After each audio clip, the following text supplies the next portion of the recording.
Hey guys, it is Tuesday here in West Virginia, and we're going to do a Truckin' Tuesday video.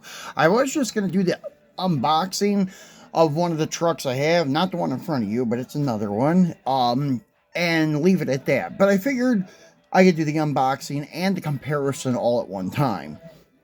I've been wanting to do this since I seen these things pop up on Diecast about, I don't know, 3 weeks ago.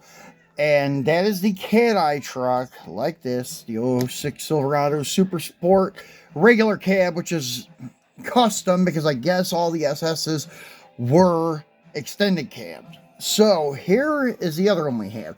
This is from, as soon as I find our logo, Par 64, our 64 Para, our Paragon models.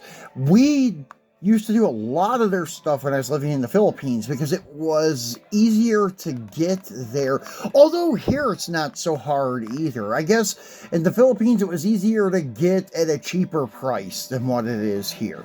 Although this one wasn't too bad, but I remember when I lived in the Philippines, the models being roughly like 10 bucks, something like that, 12 tops. And here they're 15 bucks each. And that's on the cheap side of it, I guess, because what I seen on eBay, these are like 20 bucks, 18 bucks, something like that. So Diecast selling them at 15 each is a pretty good deal. Plus, in our state, there's no sales tax on it, but if you order off eBay, there is a sales tax. So, it worked out much cheaper getting it from Diecast. So anyways, you can see that they have the 454 LSX, so theirs is hyped up with a larger LS engine, I guess. And then the Auto World one, they're just promoting it as a custom SS regular cab. So I would just have the 5.3 in it, I suppose, or 6.0, something like that. I think it was a 6.0. And then, anyways, you can see here that they have the name of the truck, 164 scale, 2006 Chevy Silverado, single cab, Onyx Black. And they have all of their licensing stuff. They even did the cat eye as used under trade. And I just don't see it. I don't know, the cat eyes. I just don't see it myself. But that's just me. And then you have your General Motors licensing, all that, and then that's pretty much it. And then the red, white, and blue to signify it's a U.S. vehicle, and then the cover slides off. Now, I don't know, Par 64 may have gotten a little cheaper since I had those rough Porsches, but they used to come in display cases, or if that's only like certain ones, but those roof Porsches were actually I guess on the cheaper side. I mean, all Par 64s is what I can remember were the same price. I mean, that was one thing cool, that all across the board they were a reasonably priced model that was nicely detailed.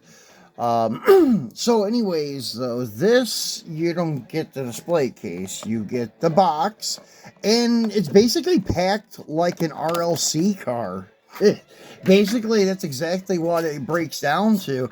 You have that dome cover plastic, and the car sits in a shaped, formed piece of plastic, PVC, other half of that dome, shell, whatever you want to call it, to hold the car in place.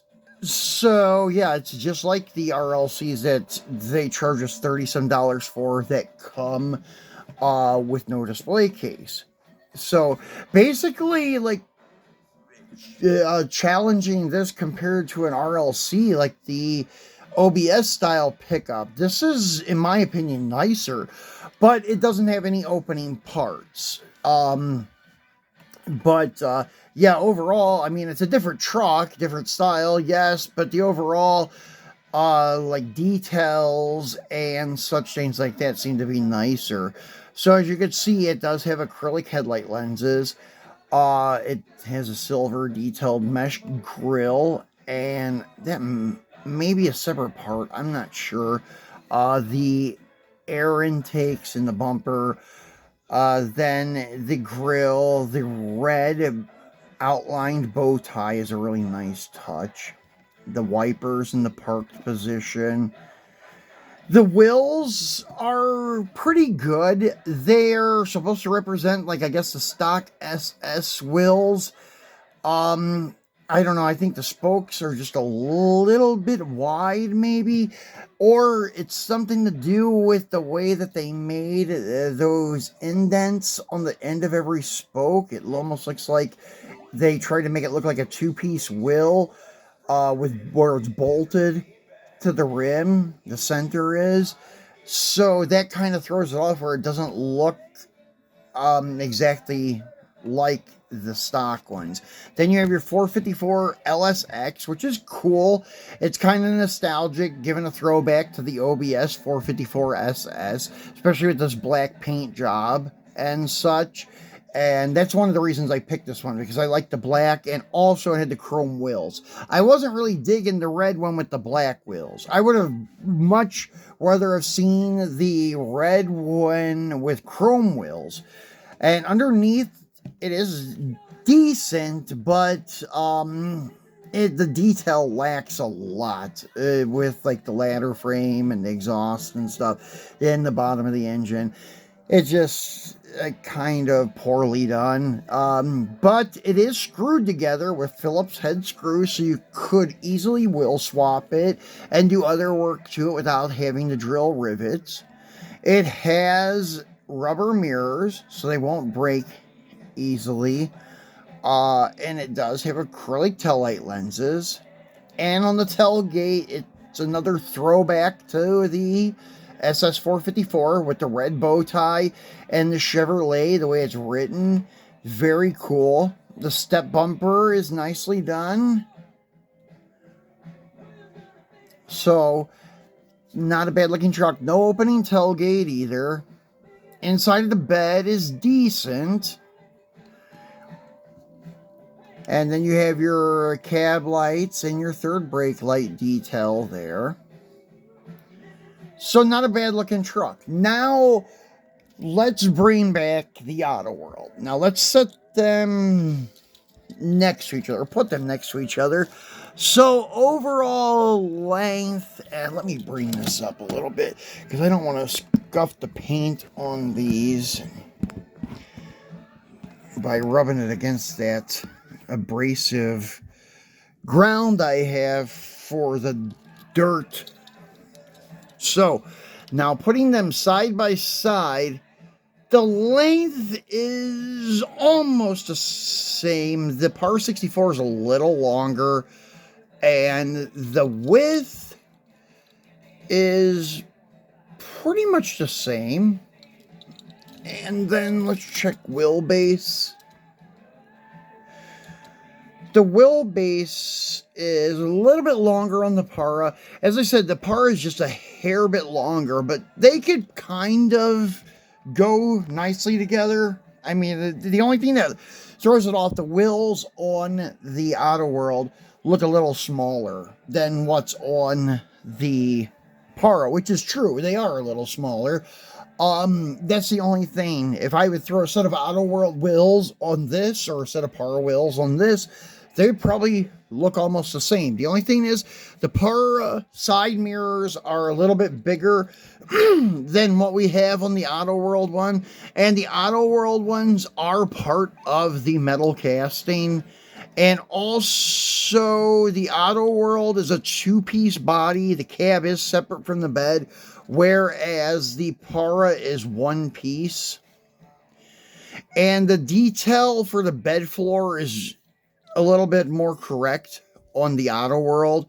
There's just too many slats and ripples for the corrugated bed floor in the Para. This seems to be more correct. But it's been a long time since I looked at a 06, but I had an 02, and that's pretty much the same innards of the bed. So it's not going to be much different. They don't have that many ripples or ruffles in the corrugated floor. this is the correct one. And it does have an opening tailgate, which is cool. And it does have an opening hood with a very nicely detailed engine compartment, which is very cool. But now looking at the front ends, and this is probably why the Para is a little bit beefier looking, because they use more pieces.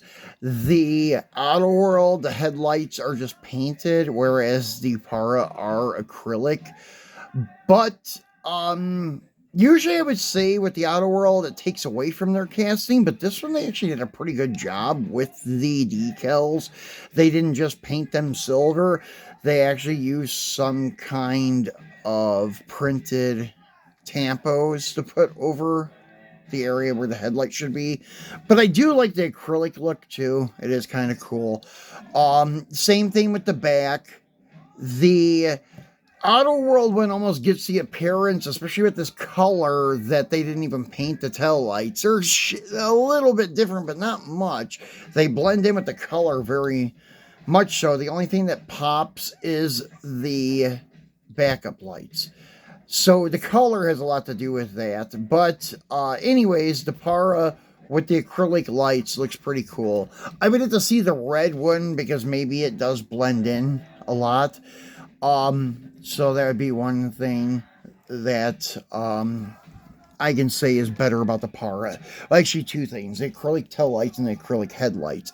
And also, sometimes the opening parts takes away from body lines. Like, as you could see, now this is a flaw of mine. The tailgate is dropped on one side. It isn't all the way up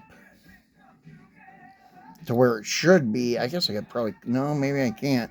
So, and then at one point it also looked like the body line on this side was off because the bed was just a little tweaked, but I think I got it to go back, so it's not too bad. You can't really see it anymore. Those are the downsides of having opening parts and multiple piece castings, but they're both nice. Now the price. The Auto World one, we'll just go ahead and say across the board. Most places are $8.95 to $9.95 for Auto World stuff nowadays. Even Walmart, I guess, is going up, but I haven't seen Auto World at my store this year. So it's been a while since I've seen Auto World, and I'm sure when they do get them, they will be priced a little higher. Now the Paras are $15. That's the cheapest you're going to find them and such. So the price difference is 50% to 60% higher on the Para end. Is it worth it?